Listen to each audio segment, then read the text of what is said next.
አምነን ከዚህ በኋላ እጅን ለፖሊስ እሰጣለሁ በማለት ለሁላቸውም ተናገረ። አምነን አሁን ላይ ያለው አማራጭ እጁን ለፖሊስ መስጠትና እንዲሁም ደግሞ አዎ ጥፋተኛ ነኝ ወንጀለኛ ነኝ ብሎ ጥፋቶቹን ከማመን ውጭ ሌላ ምንም አይነት አማራጭ እንደሌለው ያስታውቃል። በዚህም ካታሊካ በላከችለት ቪዲዮ ላይ በጣም እያለቀሰ እንዲሁም ደግሞ እንባውን እያነባ አይተናል። በዚህ ጉዳይ ደግሞ በጣም አዝኖም ነበረ። እንዲሁም ደግሞ እንደ ቆጮም ያስታውቃል። በዛ ላይ ደግሞ ሳይፈልገው ነው የገደለው ሜሊክን። እናም ይሄ ነገር በተወሰኑ ሰዎች መካከል ተደብቆ የቀረ ቢሆንም አሁን ላይ ግን አቶ አምነን ምንም እንኳን በፖሊስ እጅ ታስሮ ከፍሎ ቢወጣ በብር ይህ ነገር ውስጡን እየረበሸው ያለበት ሁኔታ ላይ ነው ያለ። እና ይህንን ነገር እንዴት አድርጌ ነው ከመረበሽ ልወጣ የምችለው በማለት ቆም ብሎ እያለቀሰ እያየም ነበረ። እናት ዛራ እንግዲህ አቶ አምነን ምን ሆነ ነው ችግር አለ ወይ ቁርስ ላይ እኮ አልወረድክም ብላ ስትጠይቀው ምንም አይነት ችግር የለም፣ ችግር ቢኖር ራሱ ማንም ሰው ሊፈታልኝ አይችልም። ነገሮችን ራሴ ከመፍታት እና ከማስተካከል ውጭ ሌላ ምንም አይነት አማራጭ የለኝም። ስለዚህ የመጣውን ነገር ራሴ እንደምንም ብዬ ጋፈጥና አስወግዳለሁ እንጂ አንቺ ምንም ነገር ልታግዥኝ አችም በማለት ለእናት ዛራ ሲነግራት እናት ዛራን በጣም ማዝና እውነት ነው በቃ ይዞህ ነገሮች ይስተካከላሉ። ነገር ግን አንተ በጣም ጠንካራና ጎበዝ ሰው ሁን እንጂ ተስፋ የምትቆርጥ ሰው መሆን የለብንም። አቶ አምነን የበፊቱ ተጫዋቹ እንዲሁም ደግሞ ብልጡ እንዲሁም ደግሞ ነገሮችን በራሱ መፍታት የሚችል ሰው መሆን ነው እንጂ ያለብክ አሁን ላይ እንደዚህ መሆን የለብንም በማለት ተነግረውና ትወጣለች ማለት ነው። ከዛ ከወጣችን በኋላ እያለቅሳል። ነገር ግን ካታሊካ ያየችው በካሜራ በጣም ደስ ብሏት እየሳቀች ነበረ። እንግዲህ እንደዛ ስላስጨነቀችው ማለት ነው። እናም ደግሞ ቪዲዮን ስለላከችለት እናም በጸጥታ አለንጋ እንዲገረፍ ስላደረገችው ተደስታ ነበረ። ነገር ግን አምነን ወደ ሳሎን ከወንድሙ ጋር ቁጭ በማለት ወንድሜ ዛሬ ደህና ነህ ወይ በማለት ባሩክም ያናግረዋል። አምነንም በጣም ደህና ነኝ በማለት ይናገራል ማለት ነው። ከነገረውም በኋላ ግን ያደረገው ነገር ምንድን ነው? ያው አሁንም ቢሆን መጉዳት ነው የሚፈልግ። እንግዲህ የባሩክ ሀሳብ ምንድን ነው? የድርጅቱን ወረቀት አምጥቶ በአቶ አምነን ፊት ታማኝነትን ማግኘት ነው። ታማኝነትን ካገኘም በኋላ የሚፈልገውን ነገር ለማግኘት በቀላሉ ይረዳኛል ብሎ ስላሰበ ነገሮችን እያመቻቸ ነው ያለና ይህን ነገር እንዴት አድርጌ ነው ማሳካት ያለብኝ የሚለው ነገር አሳስቦታል ማለት ነው። ስለዚህ ካቶሊካን ስጪ ቢላት እምቢ ብለው ስለነበረ ሌላ አዲስ መንገድ እየፈለገ ነው። የፈለገበት መንገድም ከሜርሲ ጋር አንድ ድራማ ሰርተን ልጅቷን አጭበርብረናት እንቀበላት የሚል ነው። ግን ደግሞ ይህንን የተጭበረበረ ወሬ እሷ ደግሞ ሰምታለች። ምክንያቱም ይህንን ነገር ሲያወሩ ሳሎን ላይ በተደበቀ ካሜራ እጅ ከፍንጅ ተይዛለች ማለት ነው። እናም ከተያዘች አይቀር አሁን ላይ ነገሮቹ ይስተካከላሉ ወይስ ደግሞ አይስተካከሉም የሚለውን ነገር ለማወያየት የበቃች ያለችበት ደረጃ ላይ ነው ማለት ነው ያለችው። ይህንን ነገር ደግሞ በቀላሉ ልትሸወድላቸው አችልም። ምክንያቱም ቀድሞ ሀሳባቸውን ሰምታችኋለች። ምንም አይነት ድራማ ቢሰሩ እንኳን አይችሉም ማለት ነው። ሌላው ሜርሲ ደግሞ ድራማ እየሰራች ነበር እዛ ቤት።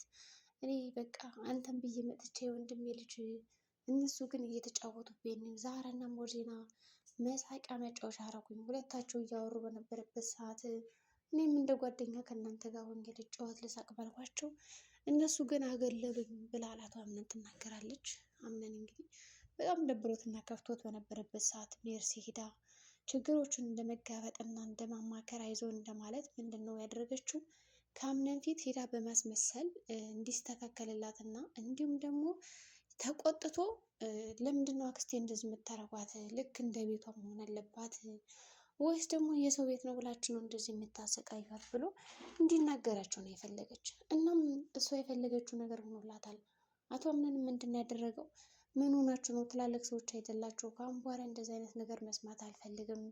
በተለይ ደግሞ አክስቴ መንከባከብ ግድ ይላችኋል። ያለዛ ደግሞ እኔ የማረገውን አረጋለሁ በማለት የደነፋባቸዋል ማለት ነው። በዚህ ሁኔታ ሁለታቸውም ሞርዚናና ያው ዛራ ይቅርታ ይጠይቋታል። እሷም ደስ ትላለች። እንግዲህ ከደቂቃዎች በኋላ እንግዲህ በውሸት ስታለቅስ የነበረችው የእውነት ነው ያለቀሰችው። ባህሏን እንግዲህ ካሊዱን በጣም ክደው ነበር እንደ ሁሉም ሰው።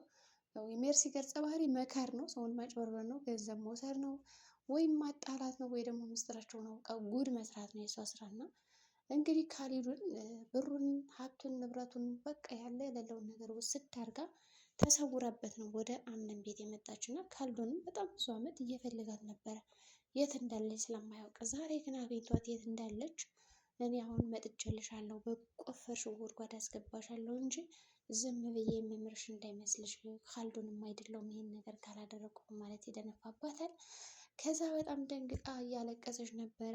እናም ደግሞ አጅሬት ሴማስ አይታት በዚህ በሁኔታዋ ሆነሽ ነው የምታለቅሽው በማለት እና ስስቅባት ነበረ።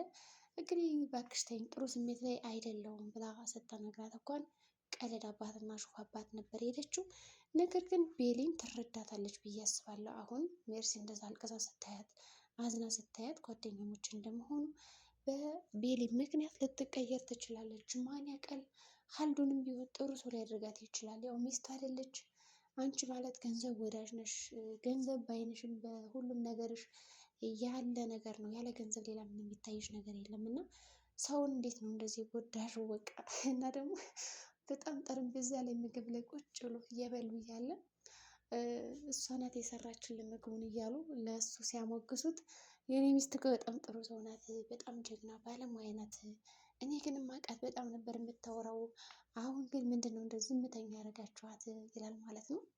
ሌላው ደግሞ አቶ አምነን ምናልባት እኮ እንደው ዝም ያስበላት ያንተ ናፍቆት ነው ይላል ማለት ነው። የሚገርማቸው ነገር ናፍቃት ነው ምናምን ሲል በቃ ሜርሲ በጣም እያለች በቃ እርር ድብን እያለች ትቀበላቸዋለች። ምክንያቱም ሌላ ምንም አይነት አማራጭ አልነበራትም እሺ ከማለት ውጭ።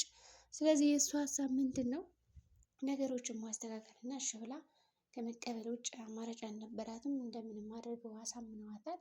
አምናንም ቢሆን በቃ አክስቴ አሁን ላይ ባለቤትሽ መጥቷል፣ ብቸኝነቱም ይለቅሻል፣ የምትከፊውም ነገር ይተውሻል። ስለዚህ ህይወትሽን መኖር አለብሽ ከባለቤትሽ ጋር ይሏታል። እናም ሴማ ደግሞ በዚህ መካከል ካልዱን ስንት ጊዜ ለመቆየት ፈልጋለ እዚህ ቦታ ስትለው፣ እኔ እንግዲህ አላውቅም እንዳየሩ ጸባይ ነው ይላታል። እና በዚህ መካከል እኛ ብዙ ክፍል አለን እዚህ ጋር ማደር ትችላለህ ስትለው በጣም ይደሰታል ማለት ነው። ነገር ግን እሺ ይልና ከዛም በኋላ ለምን አልፈልጋችሁም ብሏል። እንዲሁም ደግሞ ስለ አጅሪት ስለ አቶ አምነን እናት መሞት አልሰማም ነበር፣ ብሰማ መጣ ነበር ብሏቸውም ነበረ። ሌላው ደግሞ አሁን ላይ ሜርሲን አንድ ብላይ ገንዘብ ማምጣት አለብሽ፣ ያለዛ ግን ቦታ አመቻችቼ ማንም ሰው በሌለበት ሲጣረግ ገድዬሽ እሰወራለሁ ይላታል ማለት ነው። ሜርሲም እኔ የምፈራ መሰለ እንዴ ዝም ስላልኩ ስለማከብር ነው ትለዋለች ማለት ነው። ነገሮችን ለመቀየስ ሞክራ እኔ አይመለከተኝም፣ ነገር ግን ያው ገንዘቡን ማምጣት አለብሽ፣ ከዛ በኋላ ግን ወዴት እንደምትሄጂ እኔ አይመለከተኝም፣ አይገባኝም፣ ስለዚህ ነገሮችን ማስተካከል አለብሽ በማለት ይነግራታል ማለት ነው። ከዛ እሷም እኔ የለኝም ብትለው የሚያምናት ሰው አልነበረም እና ያላት አማራጭ አሁን ላይ እሺ ብላ ገንዘቡ መፈለግ ነው። ከፈለገችም በኋላ ደግሞ አንድም ላይንም ሆነ ግማሽ ሚሊዮን አምጥታ መስጠት ነው ያለባት፣ ያለዛ ግን እገልሻለሁ የሚል ዛቻ ተዝቶባታል።